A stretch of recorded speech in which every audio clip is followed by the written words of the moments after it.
Hello, it's Alden. Here's how I use Chat GPT to make an After Effects script that turns any photo or video into a screen with just one click. I'm sure, like many of you, I've been super excited about all of these AI tools coming out, and as I've been doing all the VFX shots for my sci-fi film, The Robosexual, I found myself making a ton of screens in TVs or on tablets, and the process was becoming a little bit tedious to do it each and every time for every screen, so I thought, I wonder if Chat GPT could help me with an After Effects script to automate this entire process.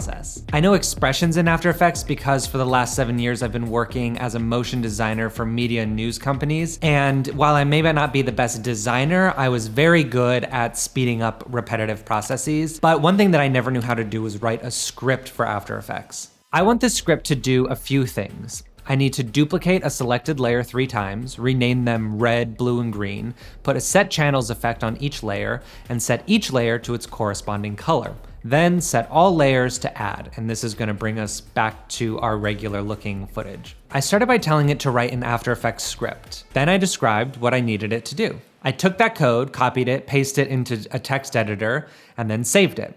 I then changed that TXT extension to JSX, and then in After Effects, you go to File, Scripts, Run Script File. It duplicated the layers, renamed them, and added set channels, but it didn't set the layers to add and didn't change any settings within the effect. But that's still progress. As a side note, set channels and shift channels can both achieve the same goal of taking a layer and setting it to just its red, green, and blue channels. I think I changed partway through from using set channels to shift channels just because shift channels had fewer settings within the effect. So I told Chat GPT what it wasn't doing and it gave me a new code, but it also didn't work. I thought maybe because I called them transfer modes or blending modes that was the issue. So I gave it a new generic prompt about setting layers to add, which gave an entirely new result. I guess I was being too specific and it was listening to my specific instructions, but because my terminology was off, the results were off. So I guess maybe there is some cases where it pays to be more or less specific to achieve the results you're trying to get. So part 1 of duplicating all of the layers, renaming them, and setting them to add is done.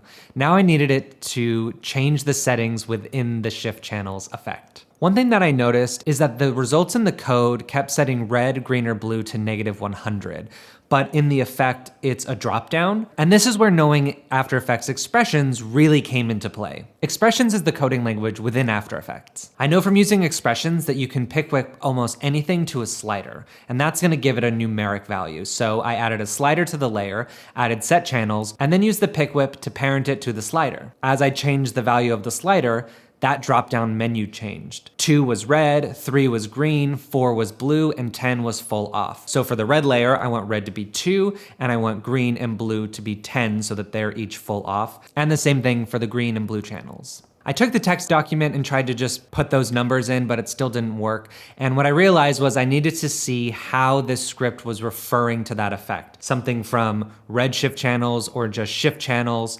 All of those things made a difference. Once I did some trial and error with a couple different versions of that, I suddenly got it to work. Run the script, duplicates the layer, labels it red, green, blue, sets it to add. It basically looks like the footage didn't change, which is the point. Now you can manually move and add effects to just the red, green, and blue layers. But then I wondered if I could take it even further, because when I'm doing this screen effect, I'm also adding like an adjustment layer to add some pixelation and a grid on top of it. So I figured, let's see if ChatGPT can do that as well. It really struggled to make an adjustment layer, and I truly don't know why. And the solution that it came up with was to make a solid and then turn it into an adjustment layer. I don't know, but it worked. Creating a solid layer and adding the grid effect worked really easily. And then I just had to use the pick whip again to see how the opacity value within the effect was referred. And then I compiled all of these separate processes into one text document, converted it to a JSX, and I automated this entire process with one click. So now I have 2 versions. In one, I can just click any layer and then run the script and it'll separate the RGB values. Or if I'm making a screen, I can also add an adjustment layer with a mosaic effect that adds some pixelation and a grid on top of it. And I can tell you, considering that this is one of the shots that I'm procrastinating, this is gonna save me a ton of time.